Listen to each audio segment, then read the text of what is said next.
Glória a Deus, a paz do Senhor Jesus, igreja. É uma honra, uma alegria muito grande estar com vocês aqui nessa noite. E agora eu posso entender o porquê, de tanta expectativa no meu coração em poder estar hoje aqui. É porque no mundo do Espírito isso já estava alinhado desde o dia 28 de março do ano passado, Então é muito tempo em ebulição, mas eu creio que hoje nós vamos transbordar em nome de Jesus. Deus abençoe pastor Alexandre, pastora Priscila. É uma honra estar aqui. Eu quero render graças ao Senhor por essa oportunidade. Você tem noção do tamanho do privilégio que nós temos de estarmos juntos aqui nessa noite? Meu Deus, a gente nunca, aprendeu a dar tanto valor para momentos que outrora as pessoas achavam comuns, Hoje a gente entende o tamanho do privilégio e da oportunidade que nós estamos tendo de livremente podermos adorar o Senhor e bendizê-lo nessa noite. Deus abençoe a vida de cada um dos irmãos. Eu vou pedir, se for possível, para a gente manter as luzes exatamente como estavam antes da gente começar a ministrar e durante a ministração, se for possível, para poder favorecer também a galera que está aí atrás. Abra comigo a sua Bíblia no segundo livro dos Reis. Deixa ela aberta aí para a gente fazer essa leitura logo. Mas ainda antes da leitura da palavra de Deus, eu gostaria de anunciar para vocês aqui alguns materiais que eu julgo ser importantes por dois motivos. Primeiro, porque no caso do livro, nós estamos falando de conhecimento, E conhecimento, ele não pode ser roubado, mas pode ser compartilhado.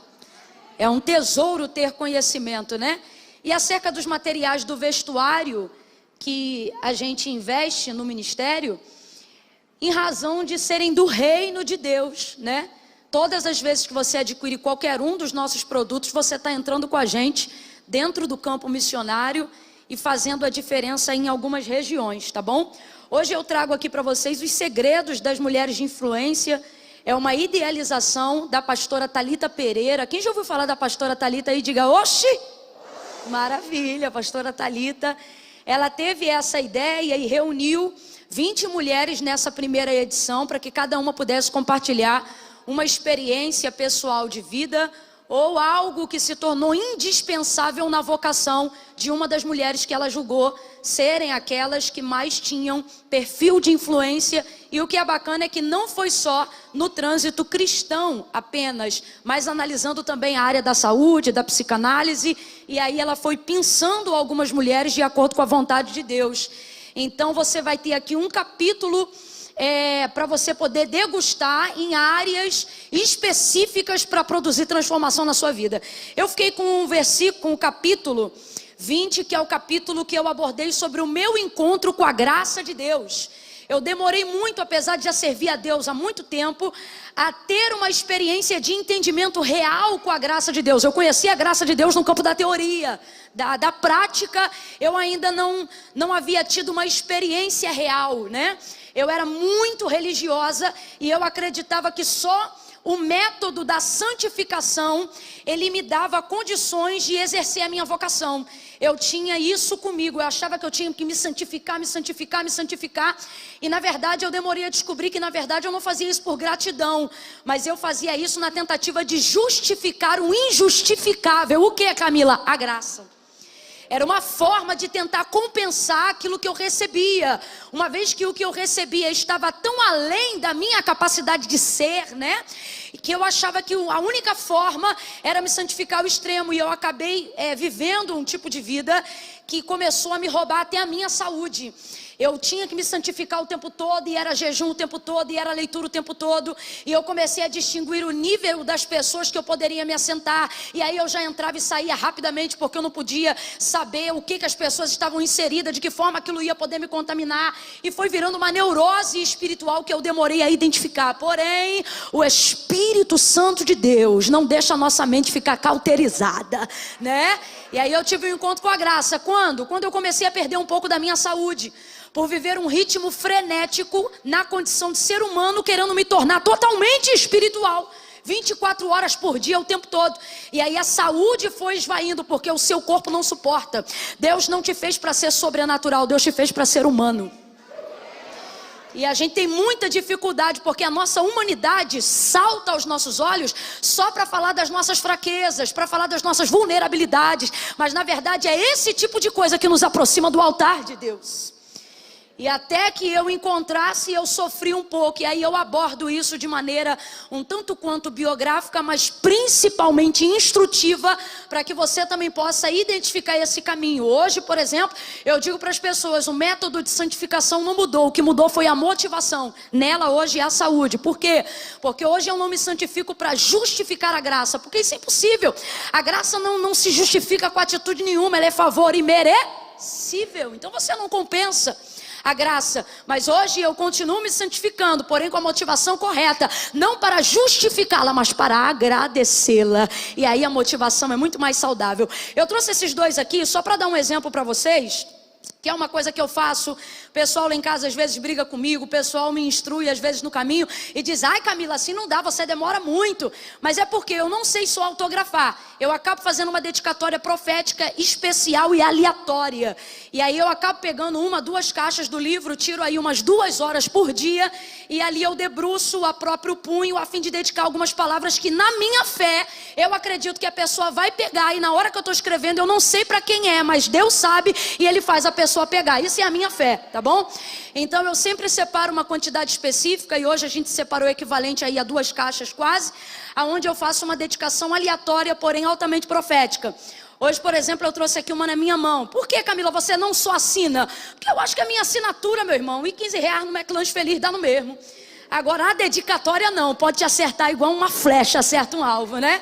E aí eu faço aqui, mas com o coração sincero. Hoje, por exemplo, eu fiz uma aqui escrita assim: seja forte e corajosa. Essa é a sua essência em Deus. Se você não está se sentindo assim agora, chegue mais perto dele. Você se sentirá cada vez mais forte, pois essa é quem você é realmente. É como Deus te fez para si. Um beijo, corajosa, te amo em Cristo. Sua amiga pastora Camila. Influencie positivamente. Agora tem socão também. De vez em quando eu dou na boca do estômago. Ó, se você tem Deus, é sério, você já tem tudo. Você só precisa de um tempo de oração e uma boa xícara de café. E se não gosta de café, bebe de novo porque você tomou errado. Vai dar tudo certo, esperança sempre. Sua fé em Deus é a vitória que vence o mundo. Um beijo, pastora Camila. E assim vai indo, assim vai indo. Tem uma que eu escrevo assim: olha, quando Deus te fizer uma promessa, acredita. E aí eu rasgo no ar e boto assim: sim, eu estou gritando na sua cabeça. Então eu procuro ser espontânea, tá bom? Isso aqui é para a gente contribuir com a causa missionária, especificamente nos últimos 2 anos e 3 meses dentro do Brasil, tá bom? Quando você adquire qualquer uma dessas peças, você entra com a gente na obra missionária, tá? Tem hoje aqui o queridinho delas, o vestido do leão. Vocês já sabem qual é a temática dele, né, gente? Botou um tênisinho, derruba 10 anos em qualquer idade, tá bom? Coloca aí o do leão para mim, obrigada. E tem a bata, que ela é toda trabalhada no strass, na viscolaicra. Ela é muito boa, pensa num material bacana. Inclusive o fornecedor tá aí, se tiver algum defeito, fala comigo ainda hoje. Tô brincando, Fábio, te amo. Tá aqui, ó, num estilo de cores que todo mundo ama, preto e cinza. Por quê, Camila? Porque eu descobri que no mundo da moda isso chama block color, que é o quê? A capacidade de harmonizar com qualquer cor. Então é pra quem? Não sabe combinar roupa, dá de presente, não precisa nem falar por quê. Você já sabe que vai dar certo, ajuda a amiga. E pra macharada, tem macho alfa aí? Diga eu! Ajuda os teus servos, Senhor. Tem macho alfa aí? Diga eu aqui! Agora senti firmeza. Tá aqui a camiseta do leão, a long, mas ela é tão bacana que a mulherada também, quando coloca a leg, coloca ela, porque ela deixa confortável, comprida, decente, mas foi feita pensando nos homens. Camila, meu leão não tá aqui, leva pra ele. Camila, meu leão tá tão devagar, joga em cima dele ainda hoje que ele vai rugir essa noite, né? E o boné, tá aí o boné, cabeça pra cima, material top do meu esposo. As pessoas não sabem porque a maioria delas só me vê no púlpito, mas boné é uma coisa que eu carrego para a vida, porque eu particularmente gosto muito de boné. E aí a gente idealizou essa marca, vocês desejando adquirir, vai estar tudo lá no hall de saída. Você sabe onde é o hall de saída? O mesmo de entrada, só que no final do culto muda. Se torna de saída, tá bom? Glória a Deus. Segundo livro dos reis de Israel, capítulo de número 4.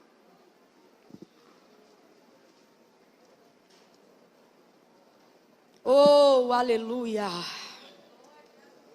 E pode ficar tranquilo que minha mãe tem um tubo enorme de álcool aerosol, que ela purifica até o ar, quando chega perto dela. Então vocês podem ficar tranquilos, viu? Segundo livro dos Reis de Israel, capítulo de número 4, a partir do verso 8 em diante, quem achou, diga amém. Diz assim o texto sagrado: certo dia Eliseu foi a Sunem, onde havia uma mulher rica que o reteve para comer. Daí todas as vezes que passava por lá, entrava para comer. Disse ela a seu marido: vejo que este que sempre passa por nós é um santo homem de Deus. Façamos-lhe um pequeno quarto no terraço e ali ponhamos uma cama, uma mesa, uma cadeira e um candeeiro. E quando ele vier a nós, para ali se recolherá. Certo dia chegou Eliseu, recolheu-se àquele quarto e se deitou.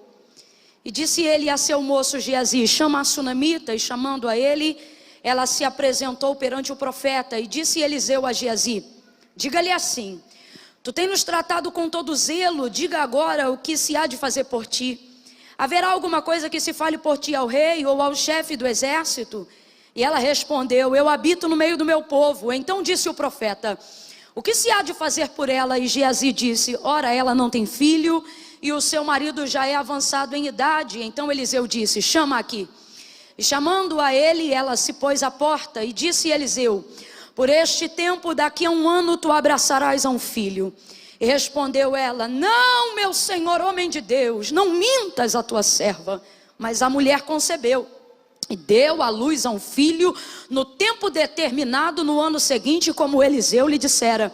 Porém, tendo crescido o menino, certo dia saiu a ter com seu pai, que estava com os segadores no campo. E disse a seu pai: ai, a minha cabeça, ai, a minha cabeça. E o pai dele disse a um moço: leva-o à sua mãe. E ele o tomou e o levou à sua mãe. E o menino esteve sobre os joelhos dela até o meio-dia. E então o menino morreu. Subiu ela e deitou-o sobre a cama do homem de Deus. E fechou a porta e saiu. Chamou a seu marido e disse: manda-me um dos moços e uma das jumentas, para que eu corra ao homem de Deus e volte. E perguntou ele para ela: por que tu vais a ele hoje? Não é lua nova nem sábado. E ela disse: tudo vai bem.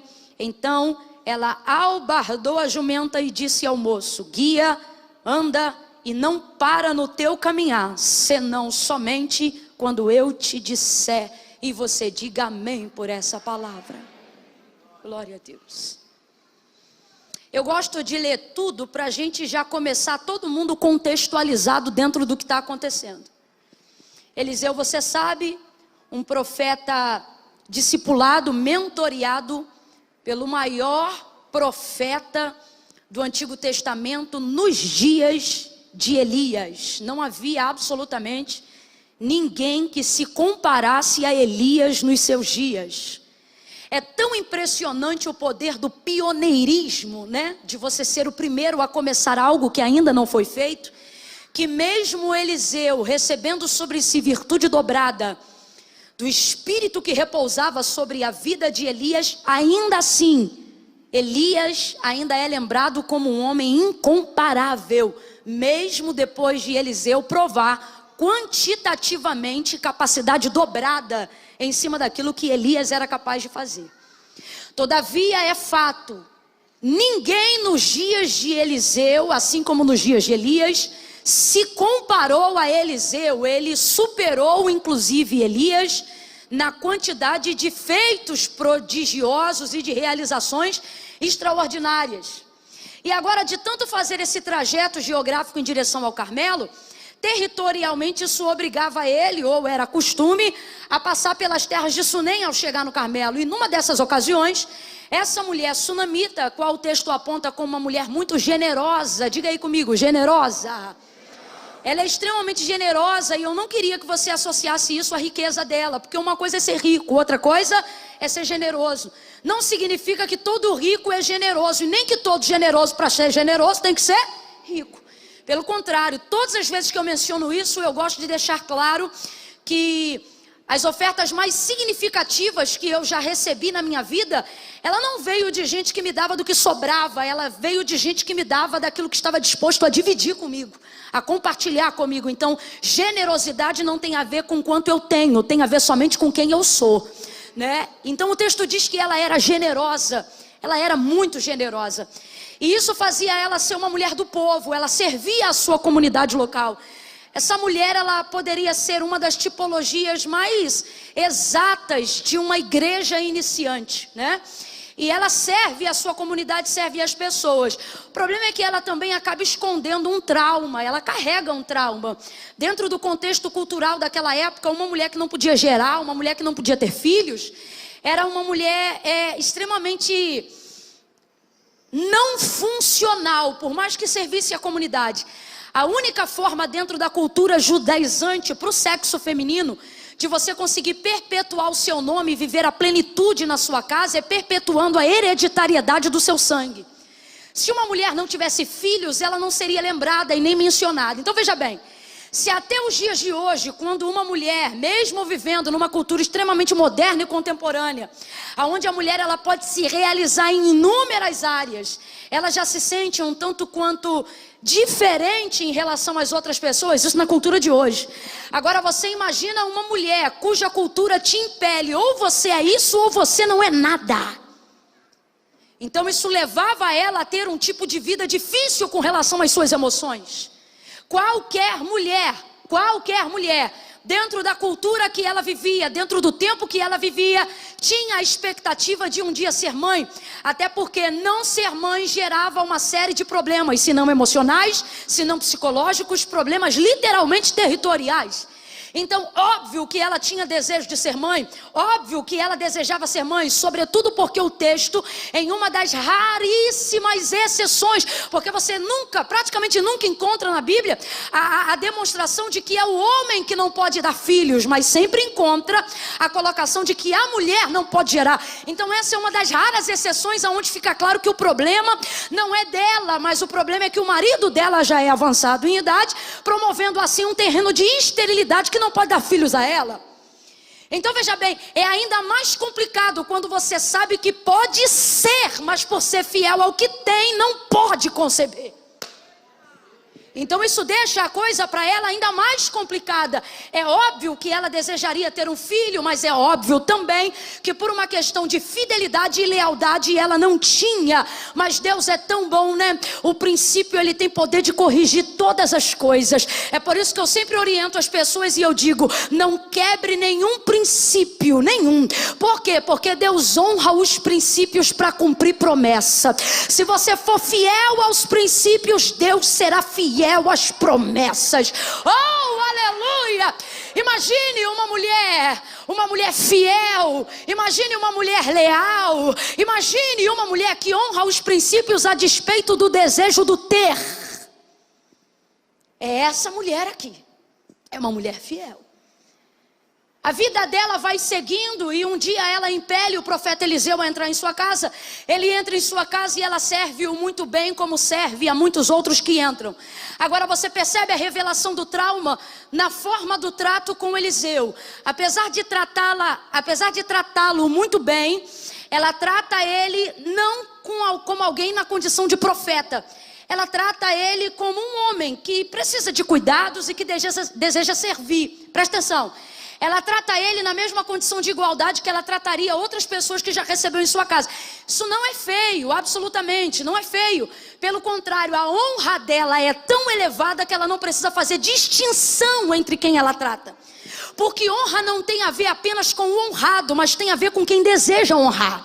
Quando você é alguém honrado, você não distingue tão separadamente a honra. É tipo assim, olha, eu particularmente gosto de tratar todo mundo muito bem, porque eu não sei com quem eu estou tratando. E isso é muito bom porque disciplina o teu comportamento com as pessoas. Então se a pessoa é grande ou se é pequena, isso não vai caber nem a mim nem a você, porque o seu tratamento de honra é a todos. Isso facilita muitas coisas, isso evita muitos problemas. Então não é que isso seja um problema, só que a maneira como ela recebe o profeta Eliseu em sua casa fala mais dela do que de Eliseu. Fala muito mais dela do que de Eliseu.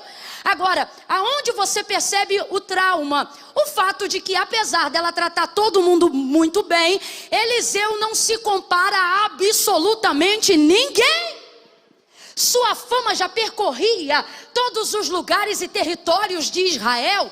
Eliseu era um homem extremamente conhecido por causa da virtude do seu poder e da sua unção. Então, de fato e de verdade, ele era incomum. Para uma pessoa que sabe o poder profético que há na vida de Eliseu, não tem como você receber ele usando a mesma régua que você utiliza para todos. Mas por que ela utiliza essa régua? Porque a única coisa que coloca Eliseu em ascensão a todos os outros é a sua virtude profética. E é justamente esta virtude profética que ela não deseja se relacionar. Ele tem cara de profeta, jeito de profeta, voz de profeta, roupa de profeta, está tudo na Bíblia. Bordão de profeta, moço de profeta e a capa do profeta Elias sobre ele, mas ela não quer se relacionar com o ministério profético dele, e sendo israelita, isso é incomum. Se ela fosse cananeia, se ela fosse dos caldeus, enfim, se ela transitasse em qualquer outra cultura, isso poderia ser compreensível, mas não em Israel, porque Israel é terra de profeta. Só que o texto também diz que ela já recebeu muita gente em casa. E aí ela começa a revelar aqui o trauma dela. Quando, Camila? Quando o tempo todo, mesmo sabendo quem ele é e o que ele pode, ela não se relaciona com aquilo que ele pode fazer.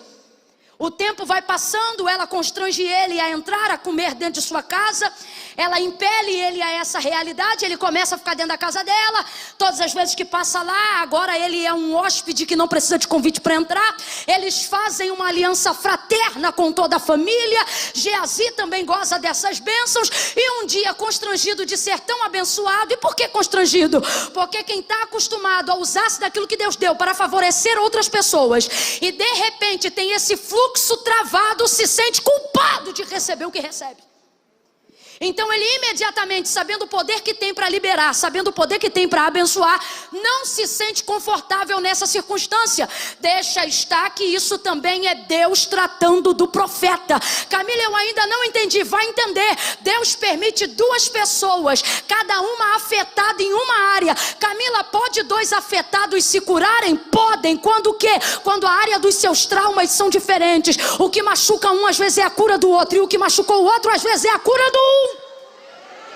Qual é a condição de Eliseu? Se eu pudesse aqui traçar um perfil psicológico para definir não só o problema que Eliseu carrega na sua vida, mas o problema que qualquer pessoa tão ungida, revestida, vocacionada e especial como Eliseu também carrega, é o trauma de perceber que as pessoas gostam muito mais do que você faz do que de quem você é realmente. Perceber que na verdade a maioria das pessoas relaciona-se com você por aquilo que você representa e não por aquilo que você de fato é. Então Eliseu também tem uma certa dificuldade de relacionamento. Apesar de ter sido o profeta que mais se relacionou politicamente e economicamente, nas suas inter-relações pessoais, você não vê absolutamente mais ninguém, a não ser Geazi, que, desculpa a expressão, mas também não prestou para nada.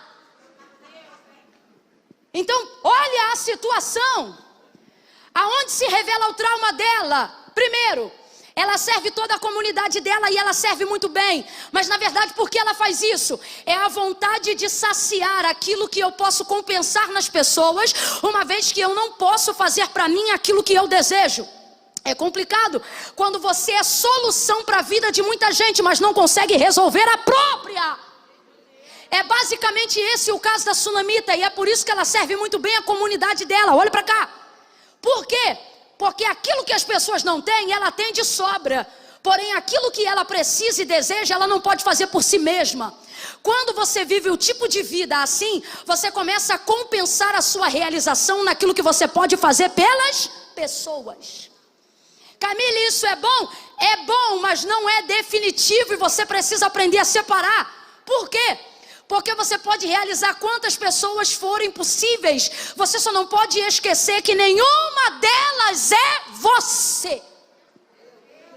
E agora a gente vai parar de espiritualizar por alguns instantes. Me ajuda aqui que colou, hein? Foi. O que houve? Já pensou, tu cai? Ia ser fortão, hein? Ela começa a entrar nesse quesito sistemático, sabe? Aquilo que eu não posso ter, aquilo que eu não posso fazer, traz-me saciedade quando eu posso realizar alguém. Sim ou não, gente? Sim ou não, gente? Os pais que não estudaram, quando os filhos seguram o canudo do nível superior na mão, é como se eles mesmos estivessem segurando o canudo. As mães que não casaram, que foram solteiras, quando conseguem tirar a filha de dentro de casa casando, não que ela tenha inveja nem nada, mas ela se realiza em perceber que restituiu através da filha.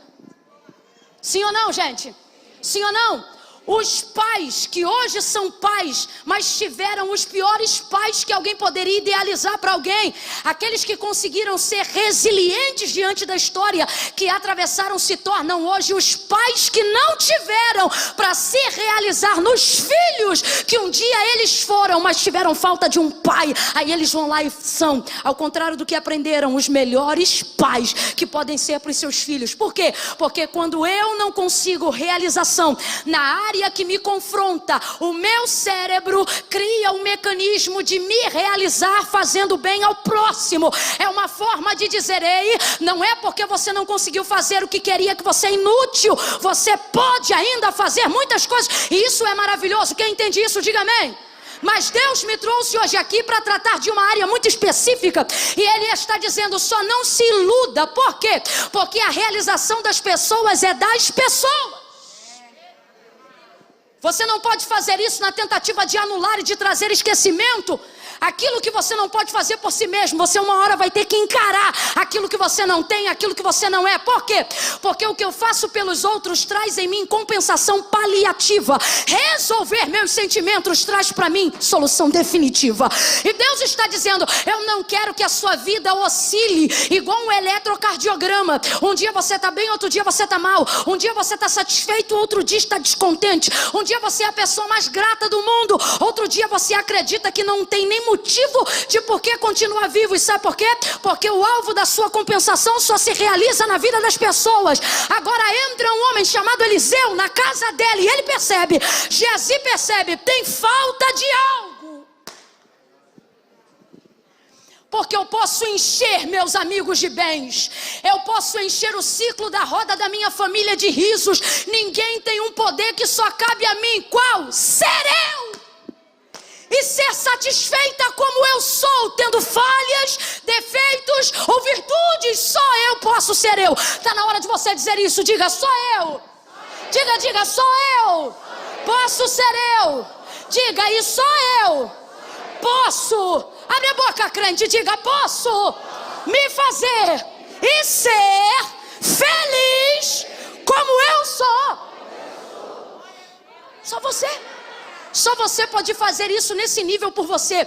Salomão, ele definiu o que a gente a grosso modo acabou de dizer aqui, quando ele disse assim: a tristeza do próprio coração o estranho não conhece, mas também na sua alegria o de fora não participará.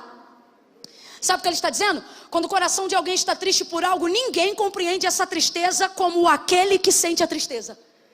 O que ele está dizendo é: quando você está triste, só você sabe o quão triste você está. E por mais que você diga para as pessoas o motivo da sua tristeza, ninguém vai sentir-se tão triste quanto você se sente naquela hora.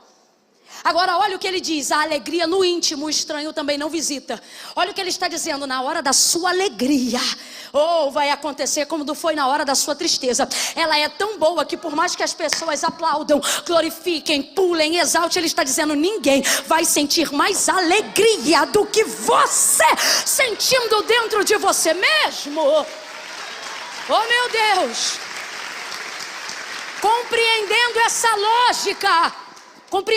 lógica de como funciona o nosso cérebro alinhado com as nossas emoções. Camila, o que isso tem a ver com esta noite? Tem a ver com a forma como Deus te criou. Espírito, alma e corpo é uma sincronia perfeita, que precisa caminhar em harmonia. Mas o que acontece na maioria da nossa realidade para aqueles que já servem ao Senhor? A gente tenta sufocar as nossas fragilidades e tenta fingir que não sente, e tenta fingir que está feliz, e tenta espiritualizar e deixar de forma sobrenatural aquilo que eu não tenho condições de enfrentar e resolver. E com isso eu vivo uma vida onde a minha alegria é ser degrau para os outros, onde a minha alegria é servir os outros, onde a minha alegria é fazer tudo por pessoas. Camille, isso é bom? É bom, mas Deus me trouxe nessa noite para dizer, não é o suficiente. Você não vai conseguir perpetuar a sua alegria. Pelo contrário, você vai depender de um mecanismo de realização do outro todas as vezes que você desejar sentir-se feliz. E a sua felicidade não pode estar atrelada a mais ninguém, a não ser a Deus. Você sabe por que ela serve a comunidade tão freneticamente? Não é só porque pode, mas é porque essa é uma das maneiras de me compensar vendo o outro se realizar naquilo que eu posso dar, uma vez que eu não posso ter aquilo que eu quero ter, uma vez que eu não posso fazer aquilo que eu desejaria fazer, uma vez que eu não posso ser aquilo que eu sonhei para ser. Eu vou tentar explicar de maneira ainda mais detalhada. A Bíblia nos relata, Mateus capítulo 14, sobre a multiplicação dos pães e dos peixes. Ali o texto diz, um pouco mais nos versículos iniciais, que Jesus saiu de onde ele estava, porque ele ficou sabendo da morte de João Batista. E isso deixou ele muito triste. O divino está sendo visitado pela dor humana. O Filho do Deus vivo está sendo avassaladoramente anestesiado pelas dores da vida terrena. Não é coincidência, o texto diz assim: Jesus, ao ouvir isto o quê? Que a cabeça de João Batista tinha parado dentro de um prato e que seu corpo já estava sepultado. Olha o que o texto diz: decidiu sair dali e foi porque queria orar sozinho no monte. Ele sai dali e quando ele se levanta, a multidão que estava acostumada a andar atrás dele, a ser saciada pela vida dele, vai correndo atrás dele. Ele vai no barco, os discípulos vão com ele. Ele atravessa o outro lado, cerca de 8 quilômetros. A multidão vai andando a pé. Ele vai trafegando sobre as águas dentro do barco e a multidão vai andando 8 quilômetros a pé. Eles conseguem chegar mais rápido do que Jesus. Eles conseguem chegar mais aceleradamente do que Jesus, porque eles estão acompanhando o barco. Quando Jesus encosta o barco na beira da praia, o texto diz que quando ele bota o pé na areia, a multidão já está toda lá. Só que o texto diz que ele foi para esse lugar para ficar sozinho. Completa aí, meu povo. Ele foi para esse lugar para ficar sozinho. E por que quis ficar sozinho? Porque estava triste e era assim que ele fazia. Ele parava para orar. Sabendo da morte de João Batista, Jesus quis ficar sozinho e preparou a sua logística para ficar sozinho, porque ele precisava ficar sozinho. Você não pode ignorar para sempre aquilo que você sente e nem tentar trazer compensação em cima do que você sente. Deus te trouxe aqui nessa noite e Ele está dizendo: está na hora de você encarar a realidade do que você sente. Jesus vai e ele fica sozinho. E aí quando ele vai pisar na praia com o desejo de subir a montanha para orar sozinho, a multidão está ali, faminta e desejosa. O texto diz que olhando eles, sentem muita compaixão. Ele se move de compaixão por aquela multidão. E o que ele vai fazer? Vai abençoar essa multidão. Ele prega para a multidão, ele instrui a multidão. Ele faz isso com largueza, porque a hora avançava. E ele está ali servindo a multidão. Quando já vai chegando a tarde, os discípulos dizem: mestre, não é melhor mandar embora para eles encontrarem o que comer no meio do caminho? Ele diz: não, vamos dar nós mesmos, ou vocês, algo para eles comerem. O que tem aí? 5 pães e 2 peixinhos. Traz aqui. Consagrou, agradeceu, multiplicou e a todos deu. Aí tem um verso no texto que diz assim, olha: e todos ficaram saciados. Se a única saciedade aqui for a comida, sim, estão todos saciados, porque a multidão teve o que queria: alimento espiritual e alimento físico, comida. Aí é por isso que o texto diz: todos foram saciados. Todos não, porque tem alguém ali que não foi ali para fazer milagre, tem alguém ali que não foi ali para comer pão, tem alguém ali que não foi ali para beber água, tem alguém ali que foi ali porque desejava ficar o quê? E ele conseguiu ficar sozinho? Então quando o texto diz: e todos se saciaram, todos realmente estão saciados? Não, tem alguém ali que não está saciado. Quem, gente? Quem, gente? porque ele não foi ali para fazer isso. Então perceba, o máximo que eu sacio as pessoas não pode ter o poder de roubar de mim aquilo que eu preciso fazer por mim. O Jesus Todo-Poderoso, o Filho do Deus vivo, o maior psicólogo de todos os tempos, o Senhor que cura todas as dores, aquele que era, aquele que é e aquele que há de vir, o enviado do Deus vivo, aquele que tudo pode, soube discernir na sua humanidade que aquilo que ele fazia pelos outros não tinha o poder de sufocar aquilo que ele precisava fazer por si próprio, si mesmo. E aí é que eu digo que não é problema saciar os outros. O problema é querer saciar os outros como remédio para não ter que encarar a mim mesmo. O problema é querer saciar os outros para não ter que encarar as minhas próprias dores. O problema é querer curar todo mundo achando que a minha dor vai passar. O problema é querer abraçar todo mundo achando que isso vai me fazer sentir-se abraçado. O problema é querer ser a solução para todo mundo e achar que isso vai resolver os meus problemas.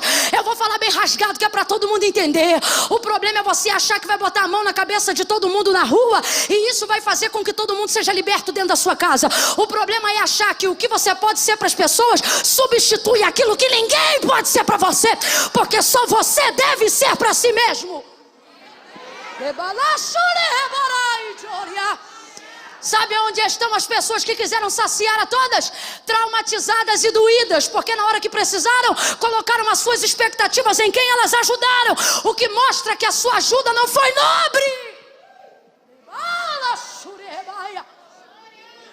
Foi encarado como um investimento de retorno.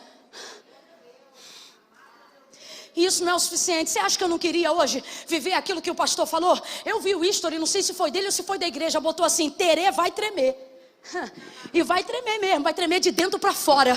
Vai tremer com você querendo sair daqui hoje e encarar a si mesmo. Vai tremer com você entrando no quarto onde você ora e ao invés de tomar o seu tempo só dizendo abençoa fulano, ciclano e beltrano, tá na hora de você também dobrar o joelho e dizer: Deus, eu sinto raiva, Deus, eu sinto problemas, Deus, eu estou com uma dificuldade porque eu não tenho conseguido confiar em Ti em determinadas áreas. Deus, eu tenho percebido um problema no meu ministério. Para você que é vocacionado, eu tenho percebido que eu tenho fé para curar os outros, mas não tenho fé para investir em mim mesmo.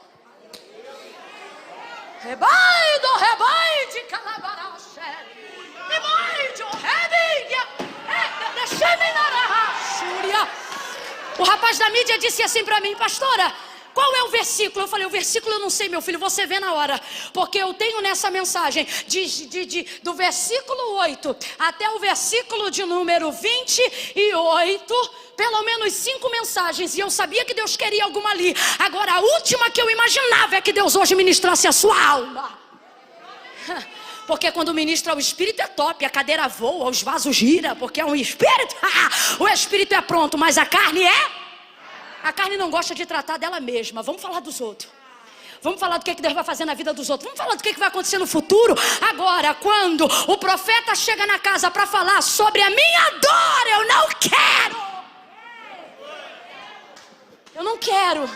Fala aí, Camila, daquilo que eu posso fazer para as pessoas. Fala aí, Camila, como eu posso servir as pessoas. Fala aí, Camila, como eu posso ocupar o meu tempo para esquecer-se daquilo que no tempo que eu tenho eu não posso resolver. Dá uma olhada para quem está do teu lado e diga: isso não vamos falar hoje. Diga para quem está do seu lado: hoje não vamos falar do que você pode fazer pelos outros. Diga: hoje vamos falar do que você deve fazer por si mesmo.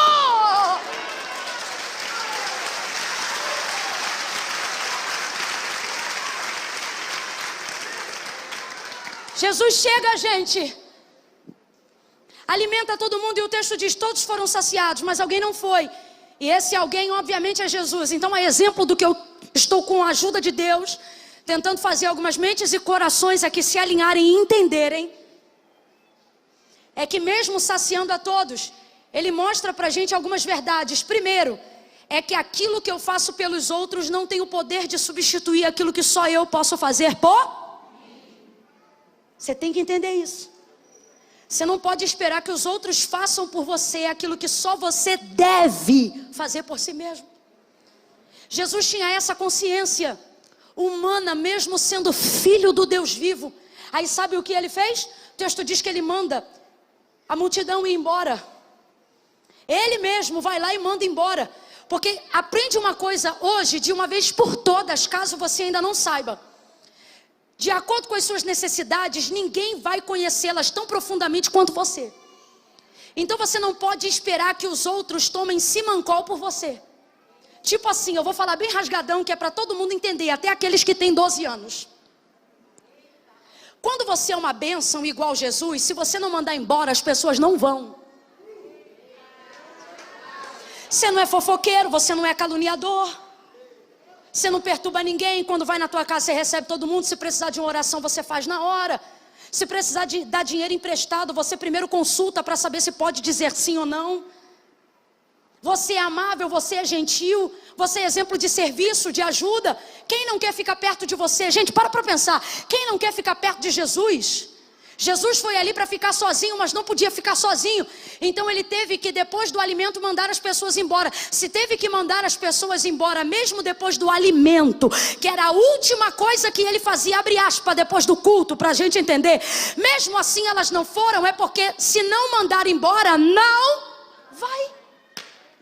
E é complicado, e agora eu vou lhe dizer por quê. Porque mandar embora quem te faz mal é mole. Difícil é mandar embora quem te aplaude, quem te ovaciona, quem está o tempo todo te estimulando. O problema é que quem te estimula também deseja algumas coisas de você. E você precisa entender que você não pode manter ao seu lado gente que está mantendo em você uma expectativa que agora não pode ser deles. Está na hora de você entender isso. Não é que você não quer, não é que você não pode, é que você não deve. E não significa que Jesus mandou eles embora da vida deles, não. Jesus só os despediu daquele momento.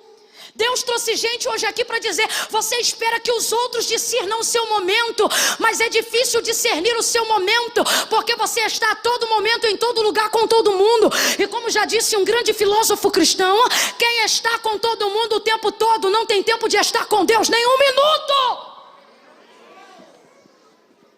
Olha isso, gente. Jesus vai mandá-los embora. Jesus vai despedi-los. Jesus vai lá e despede a multidão. Enquanto eu estou pregando aqui, entenda, nessa noite a instrução é didática. Deus está dizendo: avalie quais são as pessoas na sua vida que você precisa mandar embora. Da minha vida? Não, do seu momento. Você não está entendendo que tem gente que não pode ficar colado com você dependendo do momento da vida que você está vivendo? Estamos vivendo um momento, gente, onde isso é mais claro do que nunca. Às vezes você vai ter que mandar embora.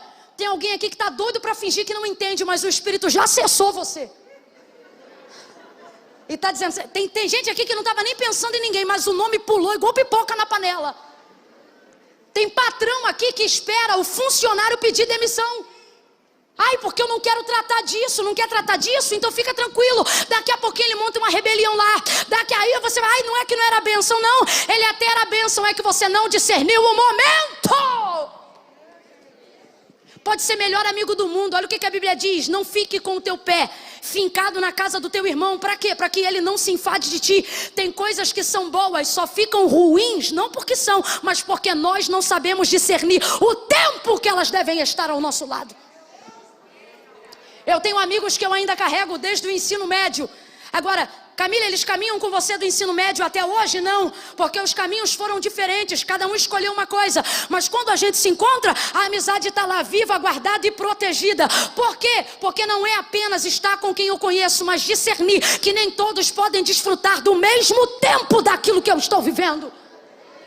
Jesus despede primeiro a multidão. E despedir a multidão não é fácil, mas é necessário. Tem coisas que você vai fazer não porque gosta, vai fazer porque é necessário. E quem não conseguir compreender sua necessidade nem deveria estar do seu lado. Se você só é legal enquanto dá carona, se você só é legal enquanto abre o closet para essa pessoa, se você só é legal enquanto você pode ser produtiva, Está na hora de você entender que existem algumas necessidades que só você pode atender em si mesmo. Jesus manda a multidão embora e agora é a parte mais difícil. Qual é a parte difícil? Mandar os discípulos.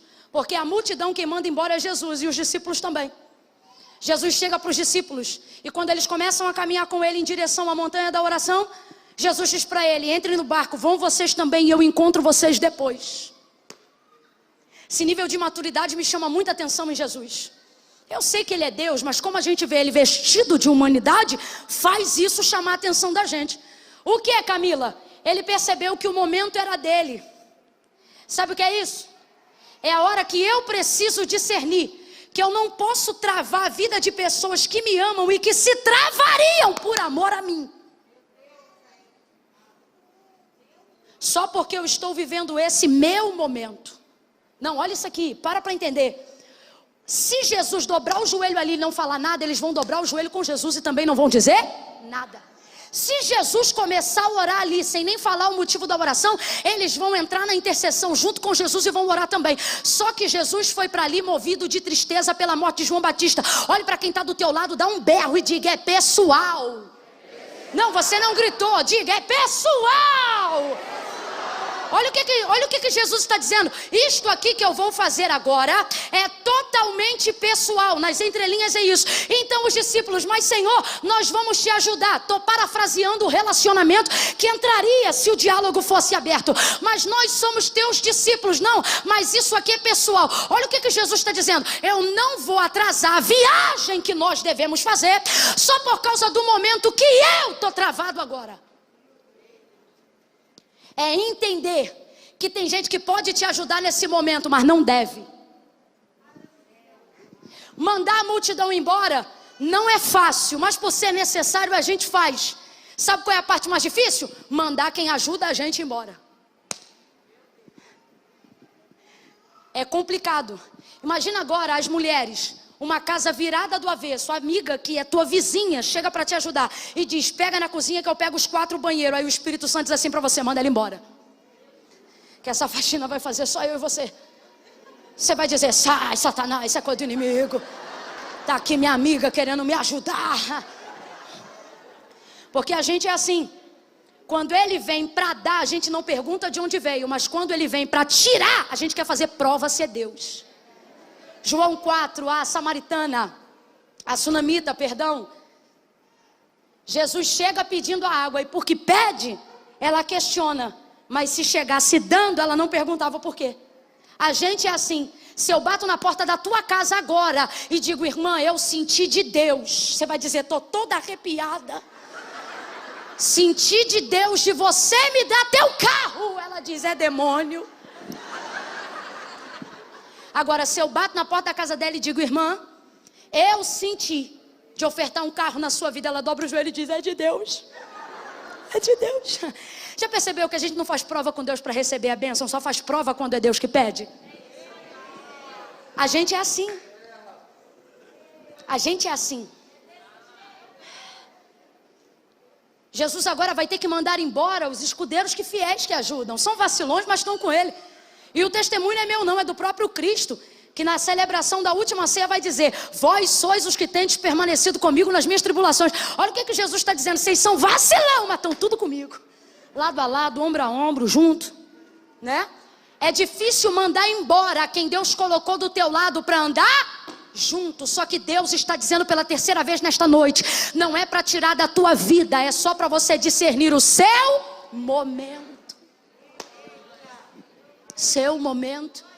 Jesus manda eles embora e agora sim vai orar, vai chorar, vai falar com Deus e agora vai voltar andando sobre as águas. Por quê? Porque respeitou o seu momento.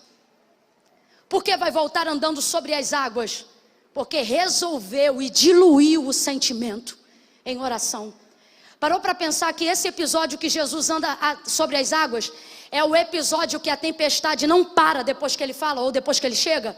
Porque depois que você resolve aquilo que te atormenta, você não precisa mais que o que esteja à sua volta melhore. A primeira vez da tempestade no barco, Jesus estava dormindo e a tempestade açoitava o barco. Quem lembra, diga amém. Nessa ocasião os discípulos acordam Jesus. Mestre, tu não te incomoda que nós pereçamos? Levanta, a tempestade está grande. Jesus precisou colocar-se próximo à proa do barco e liberou uma palavra: mar, aquieta-te, vento, acalma-te, e tudo cessou. Agora nessa ocasião agora de Mateus 14, ele vem andando sobre as águas e o texto diz que o vento é forte. Ele vem andando sobre as águas e o texto diz que as ondas açoitam a embarcação. Agora eu te pergunto, a tempestade para? A tempestade para? O barco para de ser açoitado? Não, isso para nós, a aplicação para nós é que alguém, quando consegue resolver seus problemas pessoais, a parte interior dessa pessoa fica tão bem resolvida que ela não depende que circunstâncias de fora cooperem. Por quê? Porque do lado de dentro ela está resolvida. Não importa o que está acontecendo do lado de fora. Vai ouvindo aí, Jesus vai andando sobre o mar, Jesus vai andando sobre as águas, o mar não para, o vento não cessa, e ele continua andando. Coisa boa, irmão, é pular no poder do lado de fora, mas melhor ainda quando você é poderoso do lado de dentro. Vai ele andando sobre as águas, vai ele caminhando sobre as águas. Pedro olha, os discípulos olham e eles pensam: é um fantasma. Jesus diz: calma, sou eu, não temam, porque quem tem paz dá paz, quem tem calma dá calma. Calma, sou eu, não tema. Aí Pedro diz assim: se és tu mesmo, manda-me ter contigo sobre as águas. Aí ele diz: então vem. Pedro agora vai andando e o mar também não para. Pedro vai andando e o vento também não se aquieta. Ele continua andando, continua andando. Quando ele olha, o vento começa a afundar. Aí Jesus chega, pega na mão dele, tira ele das águas e começa a caminhar com ele por cima das águas. Vou perguntar de novo: o mar parou de agitar? A água parou de sacudir? O vento parou de sacudir? É por isso que tem gente que não pode atravessar o momento que você está atravessando. Por quê? Porque você tem que estar preparado para na volta ajudar essas pessoas. Jesus pega na mão de Pedro e vai andando com ele. Camila, tem amigo que vai ficar chateado comigo, vai ficar chateado na ida, mas na volta vai entender porque você tinha que estar onde estava. Pegou ele pela mão e foi andando com ele sobre as águas. Agora olha que coisa linda. Esse texto de Mateus 14, calma aí que eu já volto para a 2 Reis. É o texto onde Jesus não precisou dizer: mar, aquieta-te, nem vento, acalma-te. É o texto em que ele vai andando com Pedro sobre as águas. E quando chega na embarcação, aonde estão os demais discípulos, o texto diz: e colocando ele o pé dentro do barco, o mar aquietou. Falou alguma coisa? Ele falou alguma coisa? Deu alguma ordem? Quando você aprender a respeitar o teu momento.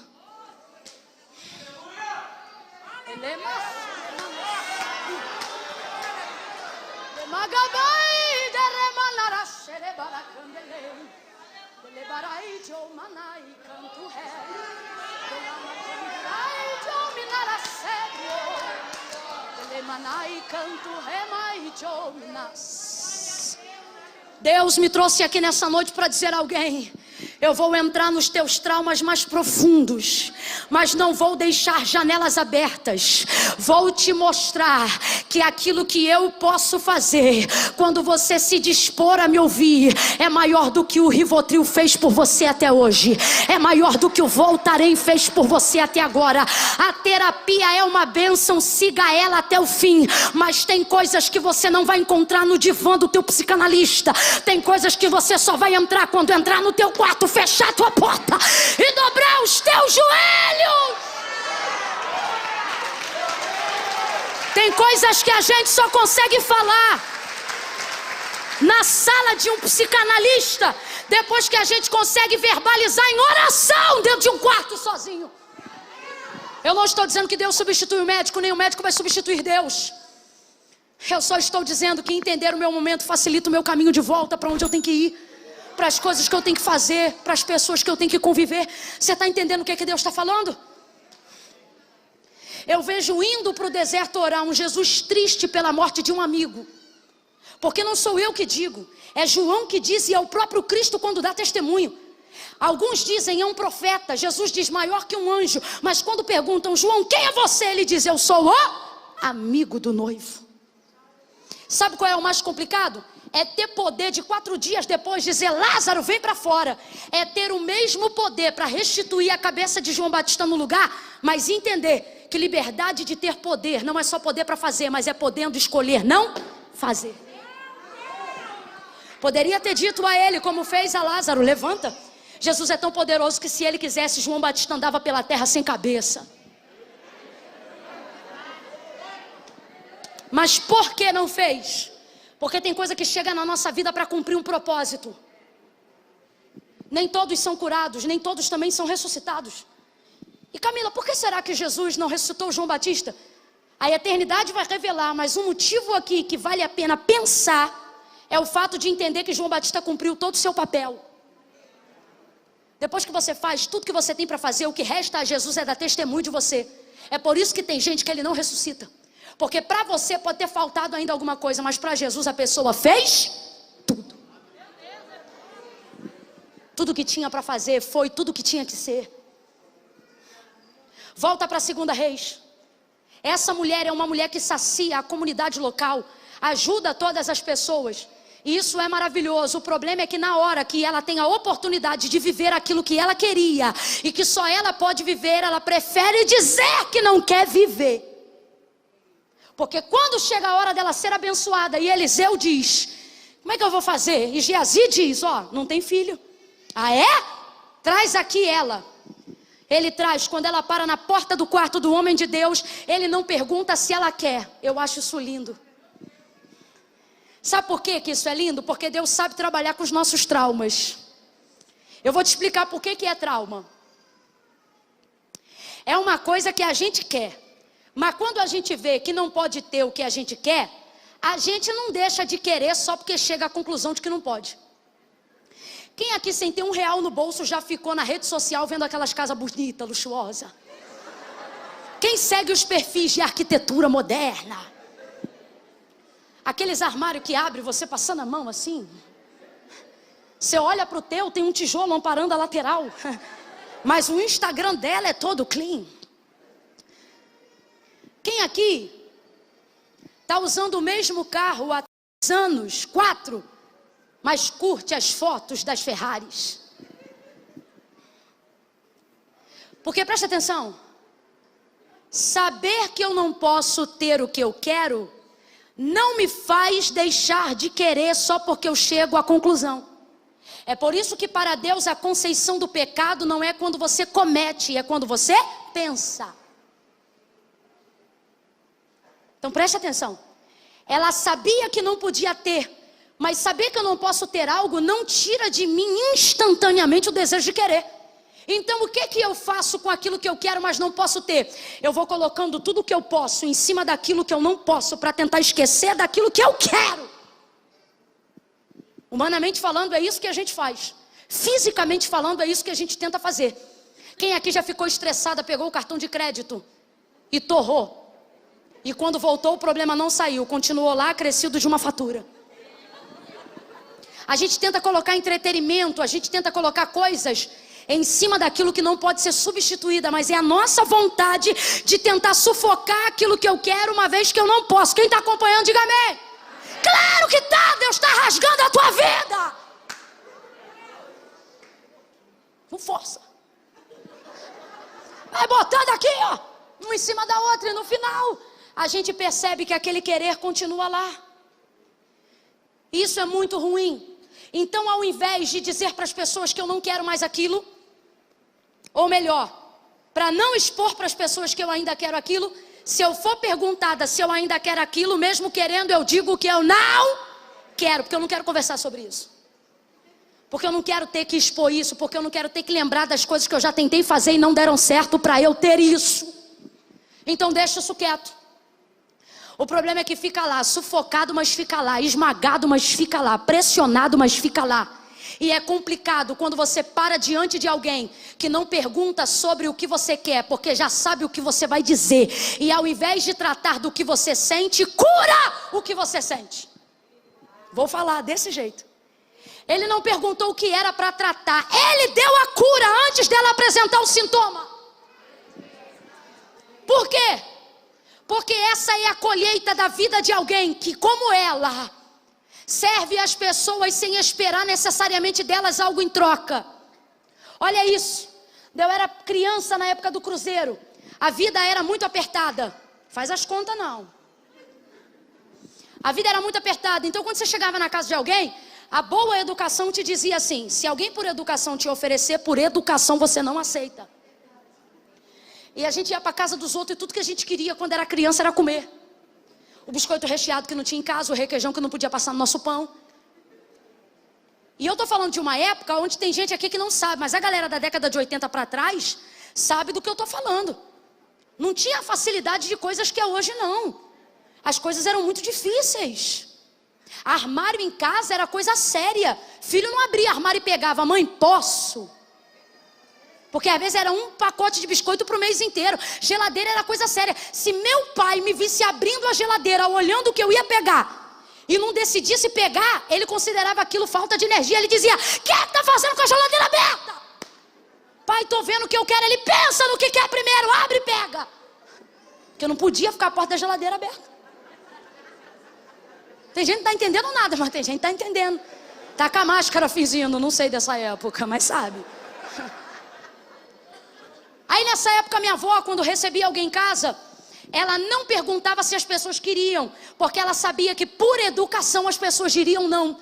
Então ela criou um jargão que eu levo para minha vida até hoje. Ela dizia assim: quem quer dar não oferece, entrega. E eu cresci ouvindo isso: quem quer dar não oferece, entrega. Quem quer dar não oferece, entrega. Então eu aprendi assim, que quando uma pessoa está muito disposta a te dar, isso não tem a ver com o quanto você quer receber, tem a ver com o quanto ela deseja entregar. Essa sunamita serve as pessoas assim. Ela não serve Eliseu por aquilo que ele faz, ela serve Eliseu por aquilo que ele é. Tanto que ela não diz: marido, vamos fazer um quarto porque ele é poderoso. Marido, vamos fazer um quarto porque ele é profeta. Não, marido, vamos fazer um quarto porque eu tenho visto que este homem é santo. Ela não serve a ele por aquilo que ele pode fazer, ela serve ele por aquilo que ele... Até porque ela não quer se relacionar com o ministério profético. Vou revelar o trauma já, tá chegando. Então ele vai dar a ela o resultado da sua colheita. Gente que faz o que precisa fazer sem esperar receber do outro, também receberá de Deus a bênção, mesmo que não esteja pedindo para ela. Por quê? Porque Deus é assim. Quando Ele quer te entregar, Ele não pergunta se você quer, Ele dá. Meu Deus, gente! Ele cria o mundo, cria todas as coisas. Depois que Adão, criatura feita por Deus também, é nascido e criado, Deus diz para ele: todos os animais do campo e toda a terra está debaixo dos teus pés. Governa e sujeita a terra sobre ti. Agora veja, Deus é dono de tudo, mas Ele pega tudo e dá ao homem. Perguntou se ele queria? Perguntou se ele estava pronto? Não, Deus pegou e... Porque o homem cobra, mas Deus... Agora ouça, existem áreas da nossa vida e Deus começa a visitar agora. Guarde, porque não falo mais como pregadora, porque como pregadora eu não ia pregar nada do que preguei do verso 8 ao 16, eu ia pregar do 23 ao 28. Mas o Senhor me trouxe hoje aqui, Ele está dizendo: diga agora para ele e para ela, diga ao meu povo que neste ano eu vou tocar em áreas que você dava por esquecida. E quando você disser: meu Deus, mas eu nem me lembro de ter feito o suficiente para receber isso, e Ele está dizendo: é por isso que chegou a hora da minha graça se manifestar. Porque se você faz com as tuas mãos, você acha que é a tua capacidade, mas se eu te dou quando você menos merece, você se lembra da minha misericórdia. Deus vai dar, Deus vai dar. Ou eu acho que você não me ouviu. Deus vai dar, Deus vai dar, Deus vai dar, Deus vai entregar coisas que você parou de pedir. Mas Ele me trouxe hoje aqui para te dizer: no céu não tem lixão de oração. Eu me lembro das tuas orações, me lembro das tuas lágrimas, eu estou visitando os teus traumas. Eu sei as coisas que você ainda deseja, mas não tem mais coragem de pedir.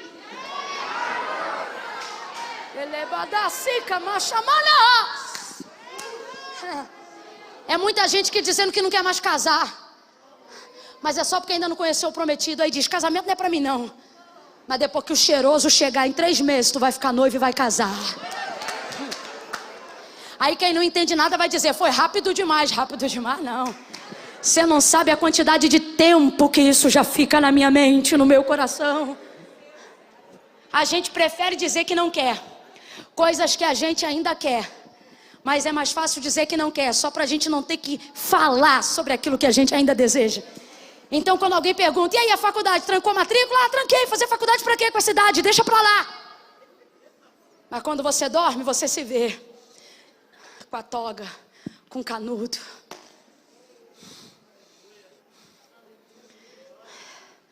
Você diz que não quer mais casar, mas quando vai no casamento e vê a menina entrando de branco e a festa, você diz, ah, Senhor, tudo tu pode.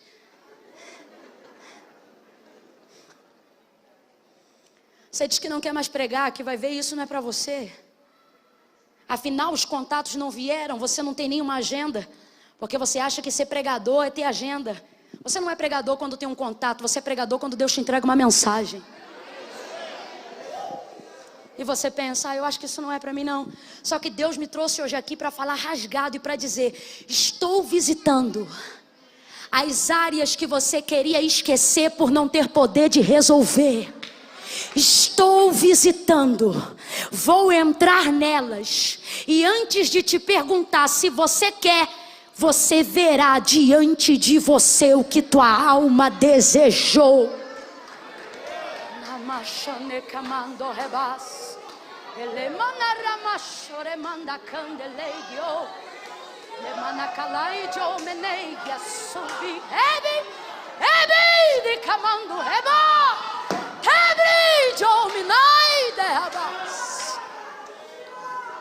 Ele olha para ela e não pergunta, você quer, você deseja? Não, porque isso ele já tinha perguntado.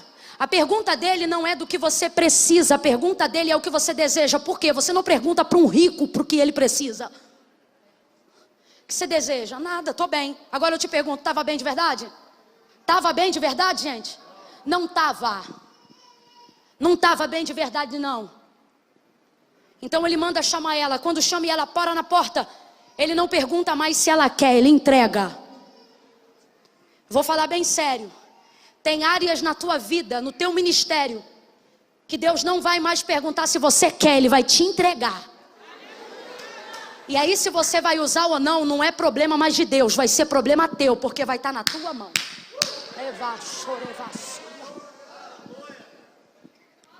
Neste tempo, diz ele para ela, tu conceberás e darás à luz a um filho.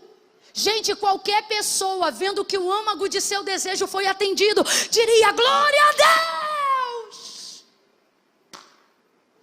Mas ao invés de dizer aleluia, ela diz, não. Parece até que já tem 18 filhos, mas não tem nenhum. E deseja ter sim ou não? Deseja ter sim ou não?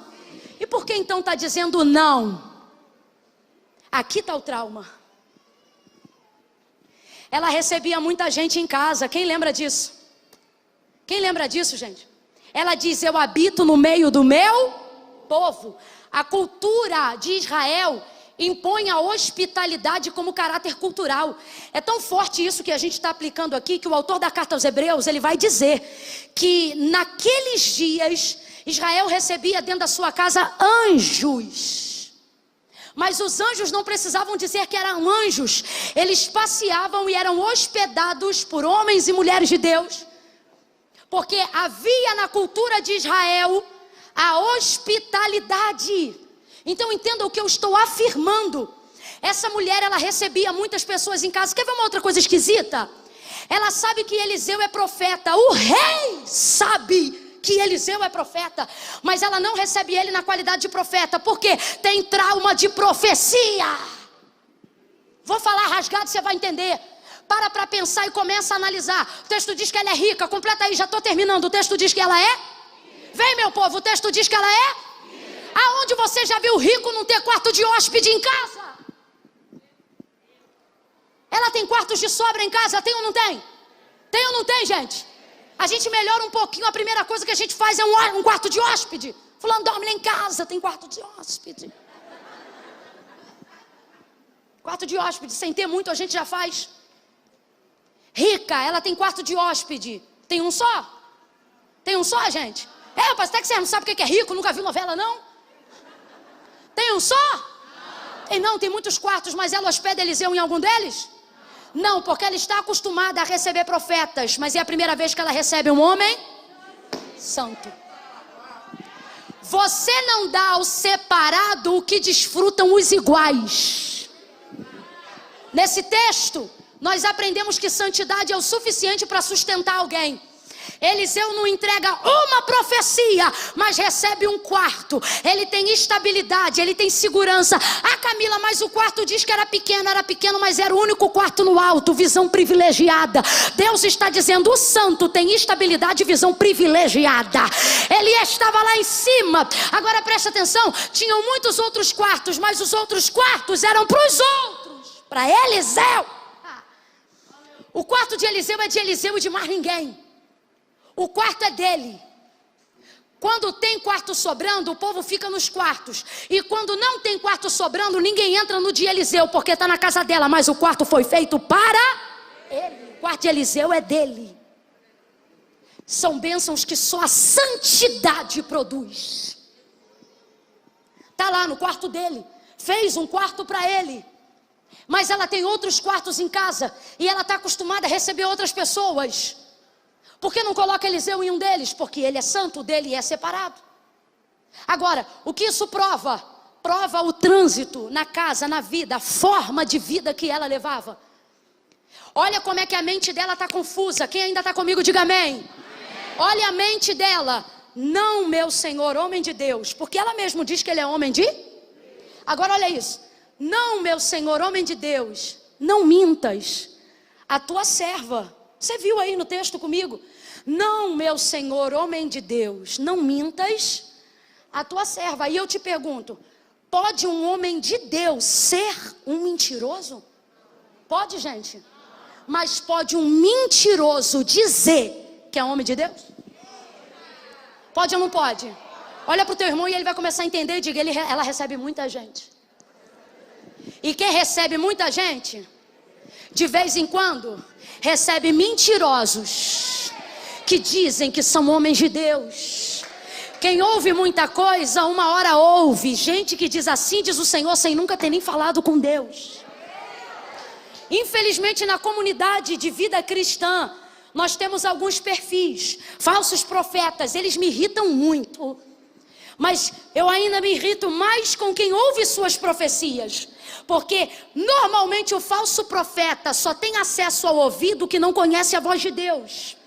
E aí por que tem gente que guia a vida por profecias falsas, pela boca de falsos profetas? Porque ele vem ao culto tão ansioso em ouvir Deus falar na rua e na boca de alguém, que qualquer coisa que esse alguém fala, ele acredita que é Deus. Aí você diz, Camila, culpa de quem? E eu lhe respondo, do falso profeta, cretino, covarde, mentiroso, filho do cão. Mas me irrita também quem recebe. Porque se ouvisse a voz de Deus em casa, não se confundia ouvindo a voz de Deus na rua.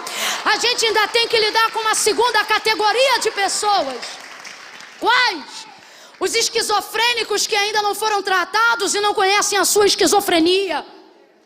E não é esquizofrenia espiritual não, esquizofrenia humana mesmo. Aqueles que não sabem que são, que precisam de um tratamento, mas porque entraram no ambiente espiritual, acham que não precisam de homem para nada. E se isso fosse uma realidade, Deus nunca teria criado a mulher para trazer a altura do homem, porque ele mesmo descia na viração do dia, todos os dias para falar com o homem. Uma pessoa que tem Deus face a face todo dia precisa de quê, gente? Mas aí é que está, Deus olha e diz, não, precisa de uma mulher. Por quê? Porque eu te fiz semelhante, não te fiz igual. Aí ele cria a mulher. Por quê? Porque ter Deus na minha vida não significa que eu não preciso de ninguém. Não é isso. Na comunidade de fé, existem algumas pessoas esquizofrênicas, que não sabem que são e que precisam desse tratamento. E elas dizem, assim diz o Senhor, não porque são falsos profetas, mas porque acham que Deus está falando com elas. E vão criando ilusões nos corações de outras pessoas. Mas para advertir esse mal, disse Jesus, as minhas ovelhas conhecem a minha voz.